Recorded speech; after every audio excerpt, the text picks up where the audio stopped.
Welcome to A Taste of Her, Sweet and Spicy Sapphic Short Stories by Tiana Warner.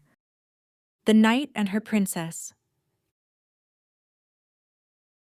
Galloping hooves and clanking armor fill my ears as I charge toward the dark fortress, one of 20 knights of East Abria. Purpose floods my veins, sharpening my senses and readying my muscles for a fight. Men shout and roar around me, swords glint in the sunlight.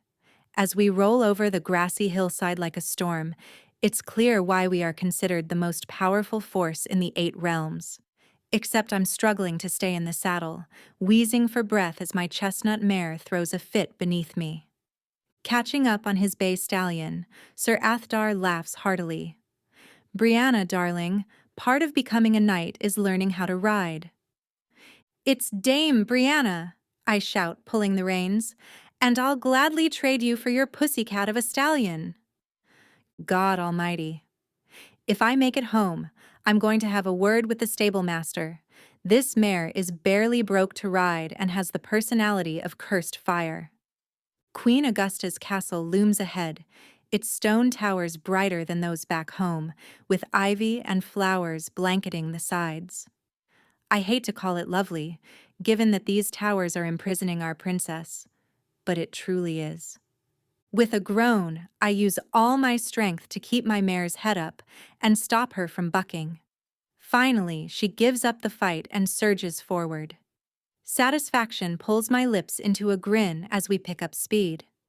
"See you at the tower," I shout over my shoulder, and we pull ahead of Sir Athdar, the mare's hooves chewing up the grass. After fighting hard to earn my place as a knight, I'd naively hoped the others would accept my achievement. But my journey to knighthood was only the beginning of my battle. I should have known this struggle would stay with me for life. Only 3 women before me have ever been knighted, and 2 were accepted because they were noble-born. The other was accepted because her twin brother was a knight, and the royals saw it as a good omen. As for me, I'm here on skill alone. My build has never served me.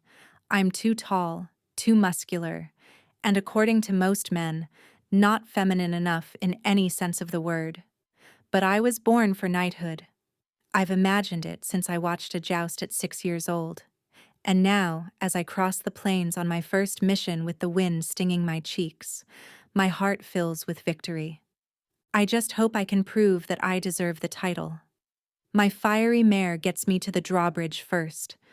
Queen Augusta's guards see us and rush to raise it. But the mole we sent yesterday did his job well. The chains are cut, and the bridge will not rise. "Charge!" Sir Athdar calls, taking the word from my mouth. We storm across in a clatter of hooves, meeting Queen Augusta's guards with our swords swinging. The knights around me dive into the fight, swarming the courtyard, roaring and whooping like they've waited a lifetime for this. My thoughts are in one place. The tower on the right with the butterfly-shaped stone on the side. That's where the Green Witch said Princess Enid is trapped. "Check all of the towers!" Sir Athdar shouts, directing the other knights with the tip of his sword. "It's this one," I shout, pointing to the one on the right. So the crone said, she could be wrong. I grit my teeth. He might not trust the Green Witch, but she has served East Abria for 100 years, and her word is our best shot. I steer my mount through the crowd, aiming for the tower with the butterfly-shaped stone. The mare responds eagerly, as keen as I am to get away from the clashing swords and bloodshed. We skid to a stop at the wooden door, and I leap from the saddle. "See what happens when we work together?" I say to the mare, who snorts and tosses her head. I attack the wooden door with my axe, grunting with the effort. Please be the right tower. We don't have time to blunder around the castle. We have one chance, and if the Green Witch's vision was wrong, we might all die before we find Princess Enid. Sir Athdar reins to a stop beside me and dismounts. "If you're so stubborn, then. I owe you a flagon of mead if I'm wrong." With a few swings, we crash through the door. I stumble into the dark tower, regaining my balance with considerable effort as my armor tries to weigh me down.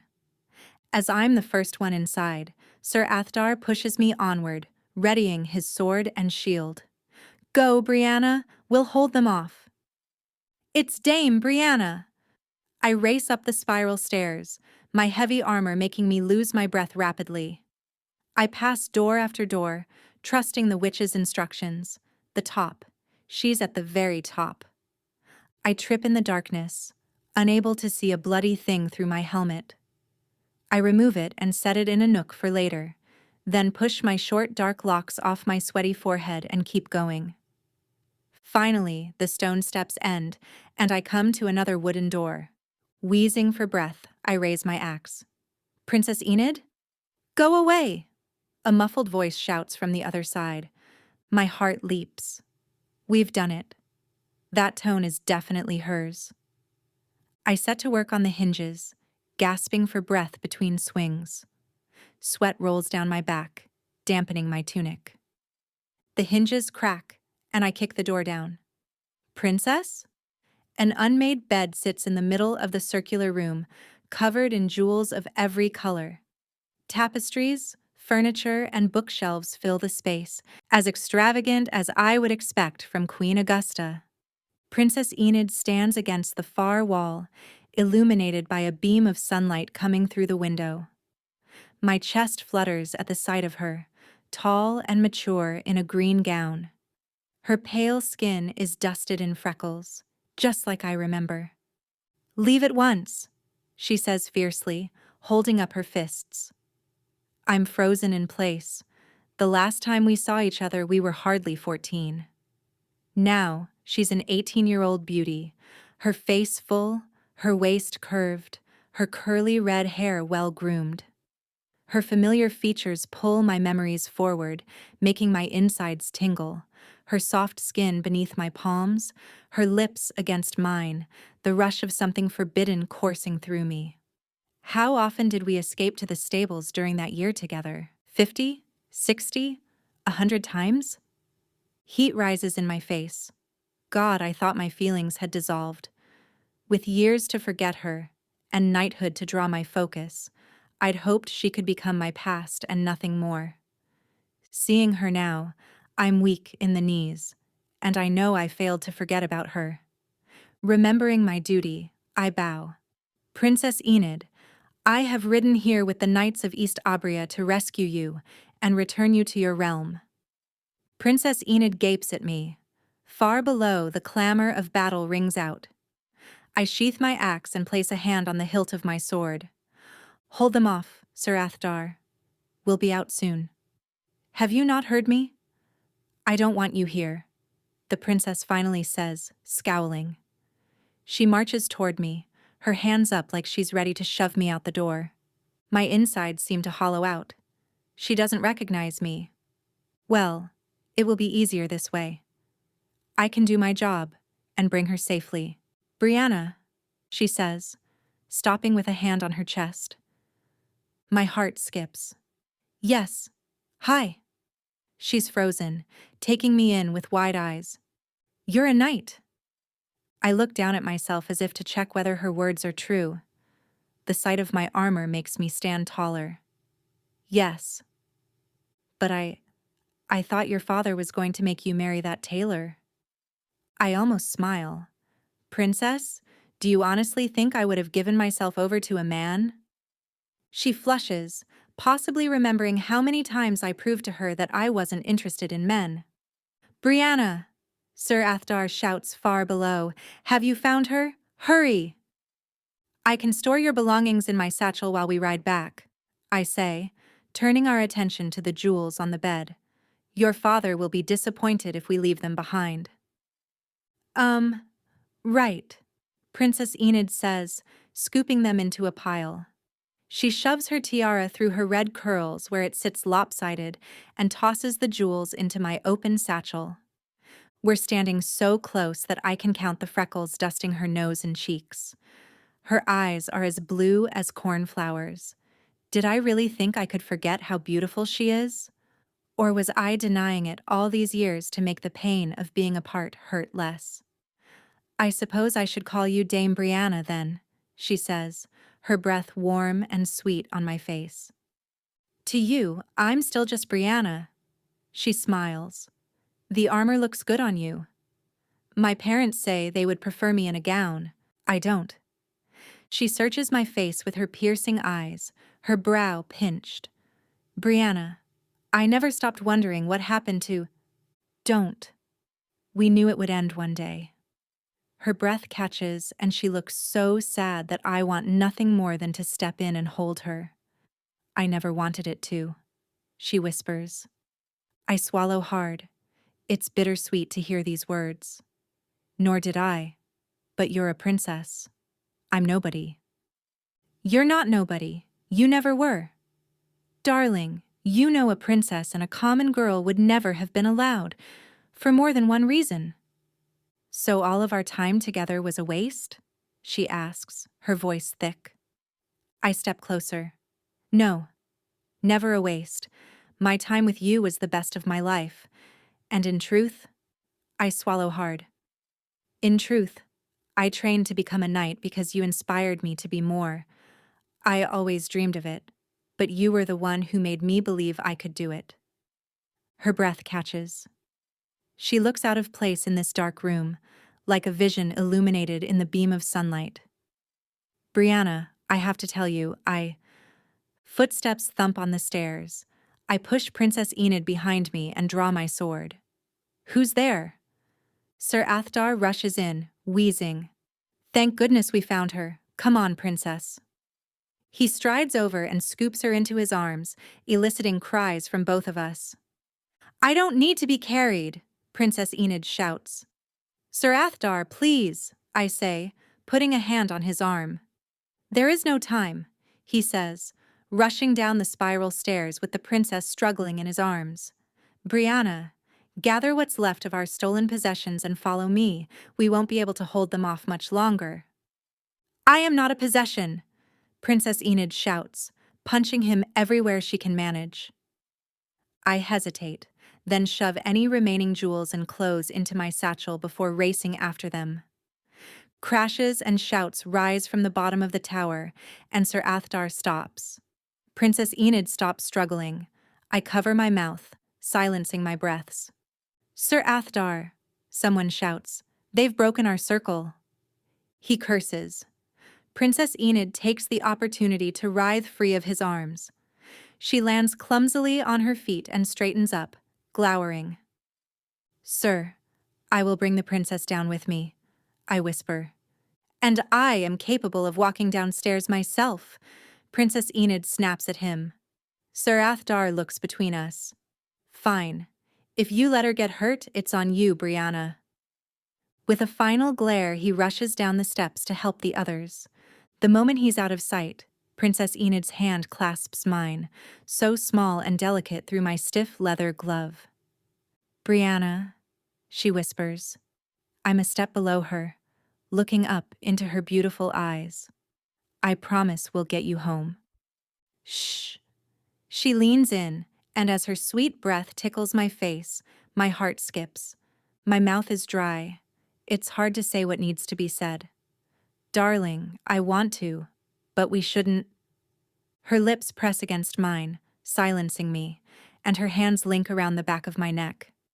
She pulls herself closer to me, and all thoughts of what we should and shouldn't do dissolve. Oh God, Enid's kiss is enough to tip me off balance. I desperately want to be rid of this armor so I can feel her soft curves against my skin. She traces her fingers up the back of my neck and through my hair, which is a lot shorter than when I last saw her. She doesn't seem to mind. The kiss brings forth everything I remember about her. I thought I'd forgotten what she tasted like, the way her lips moved, the little sounds she made, but it all comes back in a rush that leaves me breathless. I lift my hands to her hair, running them through her curls. Her lips part, and our kiss deepens. She cups her soft, cool hands on my cheeks, the only part of me that isn't hidden by armor. I run my fingers down her bodice, and her breath hitches. The sound stirs something in me, making me want to carry her back up the stairs and lay her on the bed. I trace my fingers over her chest, hooking them over her dress where the tops of her breasts are teasing me. This is torture. She's a woman now. We both are. And we've had years to think about each other and grow bolder in what we want. And oh, the things I want to do right now. I want to see every inch of her, feel her, taste her. Below, Sir Athdar shouts, "Brianna, all clear! Let's go!" Princess Enid and I pull apart. Her lips are full from the kiss, her cheeks flushed. "Come on," I whisper. I hold her hand, pulling her gently down the steps with me. She resists. "Brianna, She swallows hard. "I don't want to be rescued." I blink, and the words hover between us before I can speak. "What do you mean?" "I came here of my own accord. Queen Augusta is my aunt, and she is the only one who understands." "Understands what?" I squeeze her hands, wishing my gloves weren't between us. "Why would you come live in this tower, away from everyone you love?" "Because I'm 18, and my father expects me to marry. If I live under Queen Augusta's rule, she won't make me. Brianna, she is married to a lady. The witches blessed her vows to Lady Moira." I open my mouth, understanding crashing over me. "Oh." I avoided becoming some man's wife by training to be a knight. But Princess Enid didn't have that option. She was left with a choice: marry a man and produce an heir, or run away. We stare at each other. My pulse quickens as I realize I need to make a decision. "Do you want me to leave you?" I ask, a tremor in my voice. "No," she says quickly, holding my hands tighter. "I want—" Below, someone shouts for us to hurry. "I'll go after them," Sir Athdar says. "We're coming," I shout. I lean closer to Princess Enid. "Princess, tell me what you want me to do." Her eyes brim with tears. "I don't know. The knights won't let me stay here, no matter how much I protest or try to hide from them. My father sent them, so they'll drag me home." "I won't drag you home," I say fiercely. But despite my strong words, a shiver runs through me. What am I supposed to do? I can't leave her here because the king won't allow it.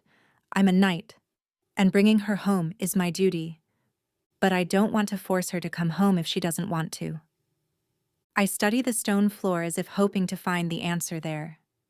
My heart leaps against my ribs as a possibility stretches out in my mind. Is Queen Augusta in need of another knight?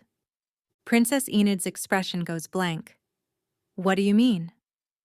"I mean," I draw a shaky breath.